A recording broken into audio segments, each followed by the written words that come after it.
Tem ideia que parece original, mas não é exatamente. Vamos falar de filmes que vocês não sabiam que eram adaptações. O Peba Pipocando é uma adaptação do Omelete. Não é possível. Sempre foi.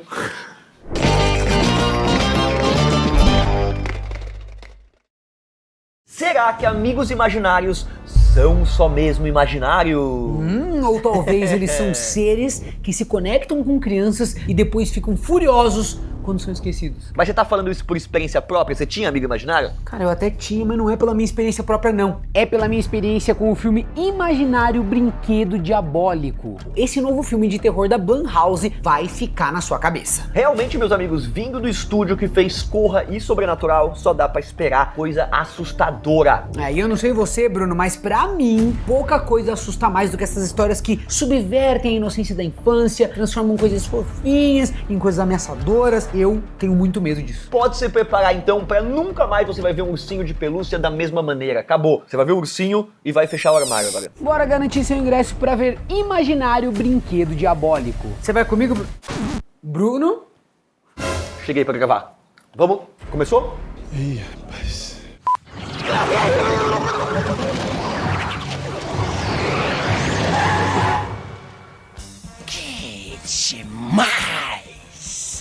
De todos os clássicos da Sessão da Tarde, o Máscara é com certeza um dos mais amados, principalmente entre a galera que cresceu ali nos anos 90. Eu cresci, tipo, anos 90, anos 2000, adorava o Máscara. Era um filme que quando passava todo mundo comentava na escola: Sessão da Tarde hoje vai tá boa, hein? Um cara cheio de truques, arrepiando numa aventura de tirar o fôlego.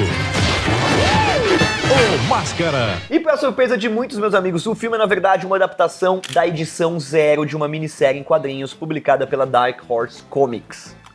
Veio dos quadrinhos, galera. Contextualizando melhor, essa série de HQs conta com 5 volumes que são focados no ponto de vista de 2 personagens principais: o bancário Stanley Ipkiss e o tenente Calloway. É louco porque esses quadrinhos, eles eram bem sinistros, cara. O cara quando virava o Máscara, inclusive... Não tinha esse tom todo divertido. Não, ele matava os outros, tudo, era um negócio bem sinistro. A partir disso, galera, o longa estrelado pelo Jim Carrey seguiu a premissa base da primeira edição, onde o Stanley decide virar um super-herói depois de encontrar a tal máscara mística. Detalhe importante, o Tenente Calloway é um personagem secundário no filme, até porque nos quadrinhos ele vira o protagonista a partir do 2º volume. Só que as semelhanças, meus amigos, acabam totalmente aí, porque enquanto o filme tem uma vibe super cartunesca, divertido, Máscara é uma humor, comédia, né? É humor. A HQ tem essa abordagem que a gente falou agora, obscura, violenta, né? Ele é bem sinistro. O Máscara é uma bicha, é uma entidade, assim. né? Uma entidade. Toma, metralhadora!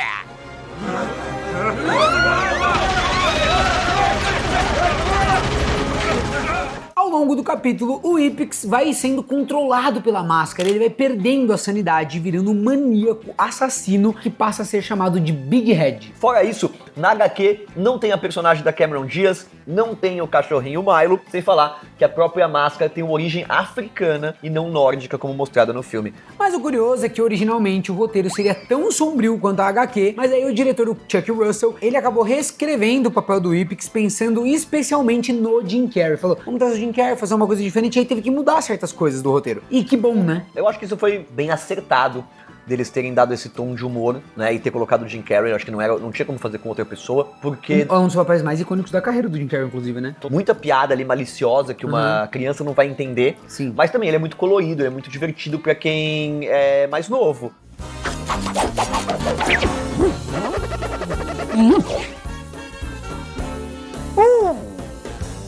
Alguém me segure!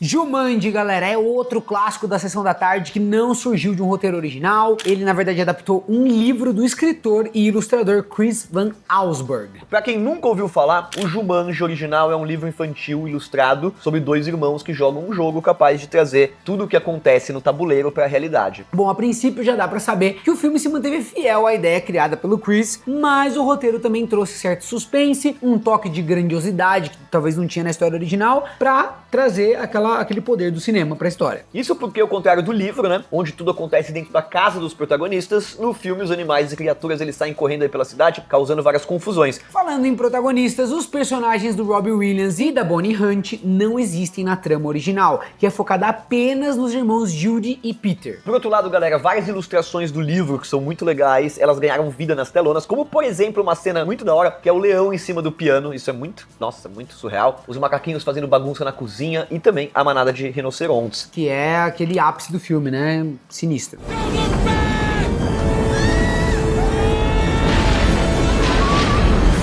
No final das contas, o próprio autor aprovou a adaptação, já que para ele o filme conseguiu retratar bem o caos, né, de se ter animais selvagens correndo dentro de casa ou pela cidade. Então, é legal isso também, né? Não que seja necessário, mas quando o autor aprova a obra que adaptou o trabalho dele. É legal.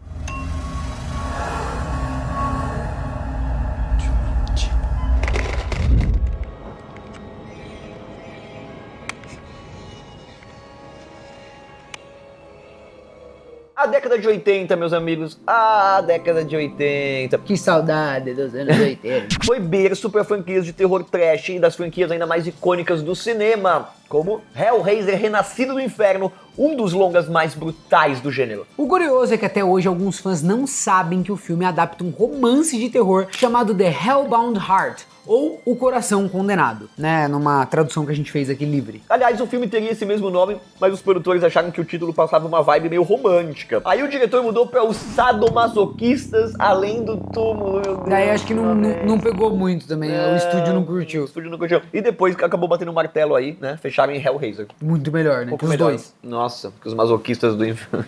Os masoquistas se divertem. Espalhando o medo e o terror através dos tempos. E ao contrário de muitas outras adaptações por aí, o diretor e roteirista do longa é ninguém mais, ninguém menos que o próprio autor do livro, que é o Clive Barker. Mas o fato do Clive ter comandado as duas obras não significa que eles são completamente iguais, né? Já que o filme, ele não só expandiu alguns conceitos da trama original, como também mudou a relação entre os personagens. Por exemplo, enquanto no livro a Christine não passa de uma simples amiga da família do Frank, pro longa o Clive Barker transformou a personagem na sobrinha do protagonista. E ainda teve uma mudança na própria figura do Pinhead, que apesar de ser um homem no filme originalmente, ele é na verdade uma mulher Cenobite. Inclusive, meus amigos, no longa mais recente da franquia, o Pinhead passou a ser interpretado por uma mulher. There is so much more the body can be made to feel.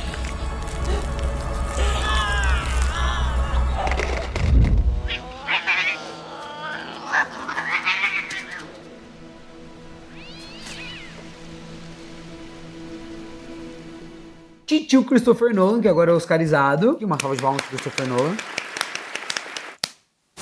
Não é mistério, né, que muitos dos seus grandes sucessos surgiram a partir de histórias originais que ele tirou da cachola dele, ou que ele fez junto com o irmão dele, também outro maluco. Mas o grande truque foge à regra, já que o longa é uma adaptação de um romance, The Prestige, ou Prestígio, escrito pelo Christopher Priest. Por isso que é tão bom esse filme, né, cara? Esse filme é muito bom. Em resumo, a trama das duas obras acompanha ali mágicos rivais que passam anos tentando descobrir os truques secretos um do outro, enquanto tentam se sabotar no processo.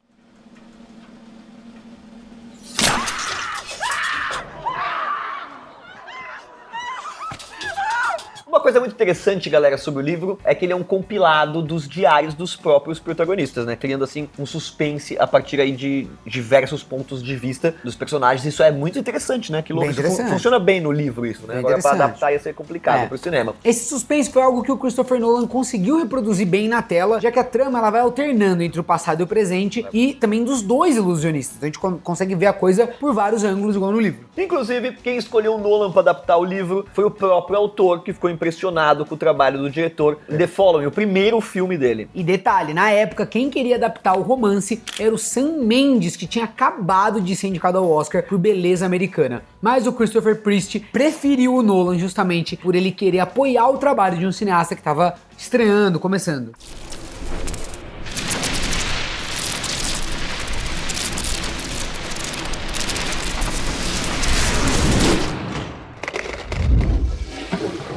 Somebody once told me The road is gonna roll it, I hate the shot is doing the shit. O maior filme do século. Sabe o que eu gosto em você, Shrek? Você tem aquele ar de eu não tô nem aí pro que os outros pensam de mim. Eu gosto disso, eu respeito isso, Shrek. Você é legal. Se tem uma animação, meus amigos, que conseguiu quebrar as barreiras do tempo e continua conquistando o coração dos brasileiros até hoje, é Shrek. Mas mesmo tendo uma legião de fãs ao redor do mundo, são poucos os que sabem que a aventura desse ogro verde maravilhoso, na verdade, é uma adaptação de um livro de ilustrações. Por se tratar de uma obra infantil, Shrek, do autor William Steig, é o típico livrinho que a criançada lê na escola como historinha curtinha, tipo assim, direto ao ponto. Aqueles livrinhos pequenininhos de criança, que O ogrinho mastigou, a pessoinha, pegou a acabou. princesa, soltou um pouco. E pelo primeiro beijo de seu verdadeiro amor. Como se isso fosse acontecer. Dito isso, o filme só se inspirou na trama base, tá? Que vai acompanhar um ogro verde fanfarrão, que solta fogo pela boca e decide resgatar uma princesa por quem ele acaba se apaixonando. É isso aí. De resto, meus amigos, a participação de personagens de Conto de Fada, a trama com o segredo da Fiona e aquelas piadinhas de duplo sentido foram todas ideias originais dos próprios roteiristas. Então é muito louco, porque pegaram um conto de criança e transformaram em um filme que não é só de criança. É um filme bem legal, né? Tem várias piadas ali pra quase adultos, adulto. É, o palácio. Será que ele está querendo compensar alguma coisa? Inclusive, na época, por conta dessas piadas e das sátiras com personagens da Disney, os advogados da DreamWorks, eles estavam com medo dos executivos do Mickey, né, que fossem lá, processassem o estúdio, acabassem com tudo. É verdade, que tem várias, né, sátirazinhas, né, com personagens. Mas deu tudo certo. Eu não sou boneco, eu sou de verdade. 5 moedas pelo brinquedo endemoniado. Podem levar. Pai, por favor, não me deixe. O próximo. O que trouxe?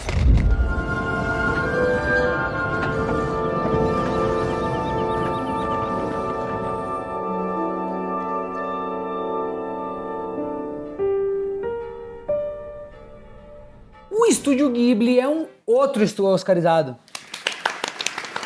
O Estúdio Ghibli é ótimo em transformar obras literárias em animações incríveis, cheias de magia e com um toque de fofura que só o Hayao Miyazaki, né, e a sua companhia ali conseguem dar. Serviços de entrega da Kiki, da Colina Kokuriko e o Conto da Princesa Kaguya são apenas alguns desses exemplos de adaptações que os fãs do estúdio já devem conhecer. Mas o Castelo Animado é talvez um dos filmes mais aclamados do animador, né, que é vencedor do Oscar, né, e que muitos ainda não desconfiam que se trata de uma adaptação. A obra que deu origem ao longa se chama Hall's Moving Castle, ou Castelo Ambulante do Hall, da escritora britânica Diana Wynne Jones. E assim como no livro, o filme gira em torno da busca da Sophie pelo Mago Hall para quebrar sua maldição, mas o tom que o Miyazaki trouxe pra trama é bem diferente. Isso, meus amigos, porque a animação ela tem uma abordagem mais fofa. O Calcifer, por exemplo, ele é descrito como um monstro de fogo assustador no livro, enquanto aí na adaptação ele é uma criaturinha bem bonitinha. Ah, aquele foguinho muito fofo.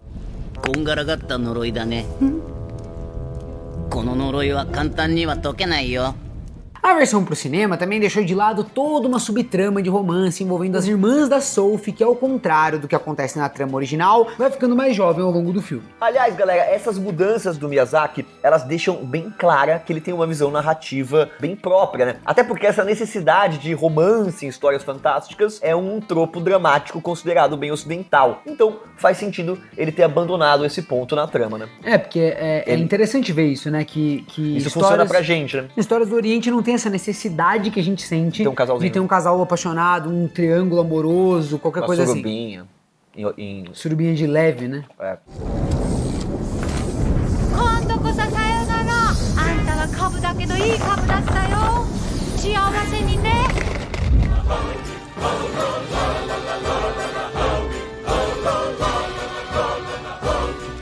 Lá no começo dos anos 80, quando o Tim Burton ainda trabalhava como animador nos estúdios da Disney, olha só, o passado do titio Burton é bem, né, cheio de mistérios e coisas loucas, ele teve a brilhante ideia de escrever um poema. Olha que lindo. Os versos falavam sobre um monstrinho chamado Jack, que estava entediado com a rotina assustadora da cidade do Halloween, mas se encanta com o espírito natalino depois de visitar a cidade do Natal. E não precisa ter bola de cristal para perceber que o longa O Estranho Mundo de Jack é nada mais nada menos do que a adaptação desse poema escrito pelo Tim Burton. Aqui o item, a gente, é mais uma curiosidade, né? Porque a história do cara, então ele tinha começado a fazer e ele só expandiu um conceito que era dele mesmo. He was tall and thin, with a bat bow tie.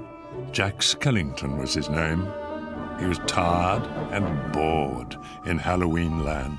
O poema tem quase 11 minutos de duração e originalmente a ideia do diretor era transformar a ideia num curta-metragem ou em algum especial pra TV. Mas o Burton só foi produzir o filme de verdade 11 anos depois. E foi então que ele decidiu adaptar a trama pra virar um longa de animação em stop motion. Lembrando, meus amigos, que o diretor não é ele, né, como muita gente acha, e sim o Henry Selick. E segundo o autor, a ideia por trás disso surgiu quando ele passou pela vitrine de uma loja e viu os enfeites de Halloween sendo trocados pela decoração de Natal. Ó, que louco. Muito foda. Ele falou, cara, os enfeites, um enfeite da decoração de Halloween, gostaria muito de ficar aqui nesse climinha gostoso do Natal.